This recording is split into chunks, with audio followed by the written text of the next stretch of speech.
Hello, it's Momokai. The topic of this video is a little late.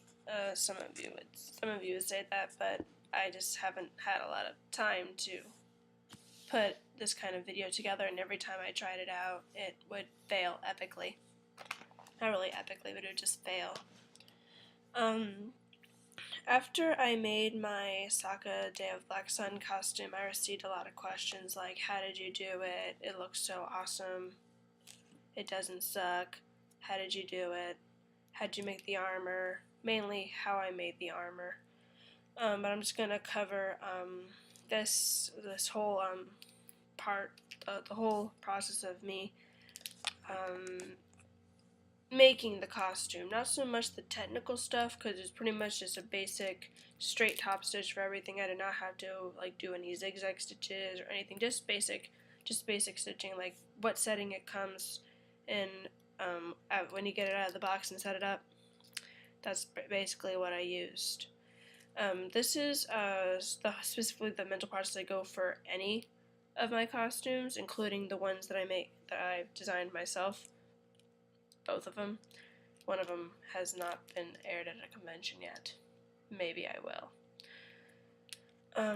But this is more because Sokka seems to be like a very complicated costume, and the only parts of it that are complicated is the pre-making, like just the little details. And I made all of the patterns myself. This is basically what the patterns looked like. Of course, they were a lot bigger and had my measurements. Note that for the tunic, 2 parts. It makes it easier. You won't have to be fiddling with as much fabric. Again, it's very simple. It's very, very simple construction in it. And the main part in making a good Sokka costume is to be very, very, very, very anal about it.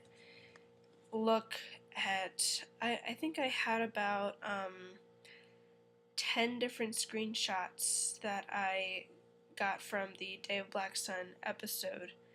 I watched that movie, I watched the episode like 500 times. And went on avatarspiritmedia.net. They have screenshots there. You can't hot link them, but you won't need to. But you can save them. Pretty much, you go to episode guide. You click on season 3.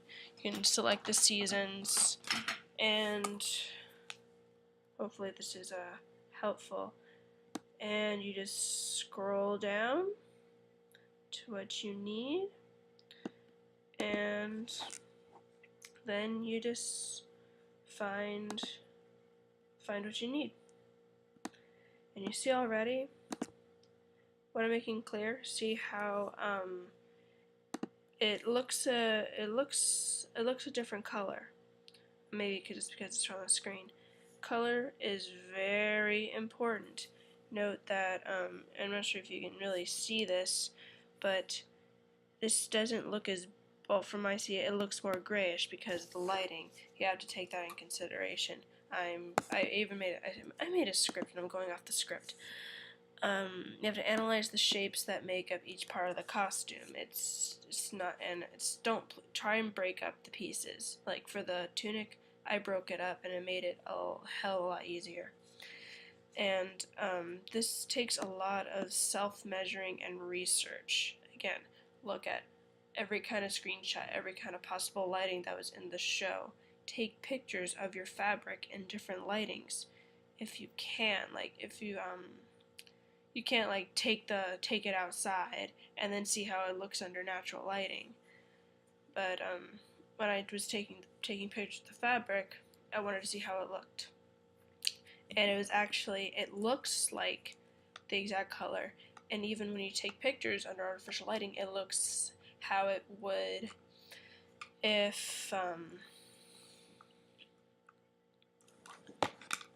the lighting was different due to the fact that the eclipse was coming and how it looked. and I did a lot of self-measuring. I even had my mom help, like or get a friend. You gotta take your basic measurements. Of course, there's more because you're making making a poncho, so you have your neck plus about.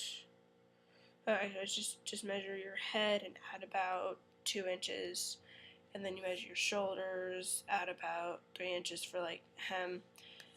And again, it's a lot of. There wasn't really a lot of hemming for this, but because I mainly glued the fabric down, glued the fur down, and just like, and again I say analyze it. The fur trim on the poncho is thinner than the fur trim on the tunic, so you're gonna have to take that into consideration when you're getting your fur trim. I got a thinner fur trim for the poncho and a thicker fur trim for the tunic, and it looked really good. And I know how in the show the 3 circles on his poncho were very much 3-dimensional. I couldn't figure out how to do that without using foam balls, and foam balls are very difficult to deal with because I would have to use bonding glue, and you'd have to prep it for that, like cover it in duct tape. I don't know what Twin Fools does. And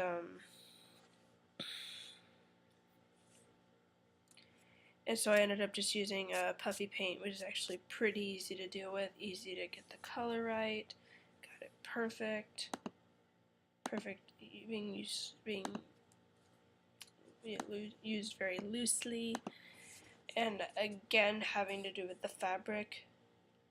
If you can find it, and I made the tunic out of jersey fabric, which is a very easy fabric to deal with. It stretches, but you have to make sure that it stretches in the right place. Like, find out which way it stretches, and then use that as cutting down, make the waist from where it does. So it's like tighter, but still keeps you looking masculine. Once you add the belt, you look masculine. And the fact that you don't have to worry about adding zippers or cutting shape into it, because if you sew it right, the shape it creates itself. Of course, for the poncho, you want it to look rigid, so you would use a cotton fabric for that. Or I used felt and fabric stiffener and my own body. There's another video of shows me actually making the armor, and it has like wasn't making the armlets because I couldn't, because I made both of them at the same time. I had my dad like help put the stuff on, and I'm pretty much just sitting like this for 10 hours waiting for it to dry, and then just before it dried I put more fabric stiffener on. I went through like 3 bottles, and it's important because it has to fit you. It doesn't matter if it's easier to make it on someone else, unless the someone else that you're making it on is like virtually you. Use your body for it. It's your costume. It's supposed to fit you. Yes. You, Sokka cosplayer. This even goes for like making his other costumes. It falls on a certain point in his chest, so you have to make that. If you're binding, you have to, like, I don't know, take that into consideration and bind lower. Instead of binding up here, you might start your binding there. So it will help create the pecs. Even like after he still kind of has the cool gloves, and a lot of people I would see would have a lot of trouble making the gloves. I made a full glove, and then I just cut the fingers off and just cut around, then I hemmed it. It was pretty simple. I wish I had my costume with me, but it's back in Florida. I hope this was helpful. Even though I wrote a script, I still feel that I didn't do it well. I hope this helps you, and if you're still confused, comment section. Bye-bye.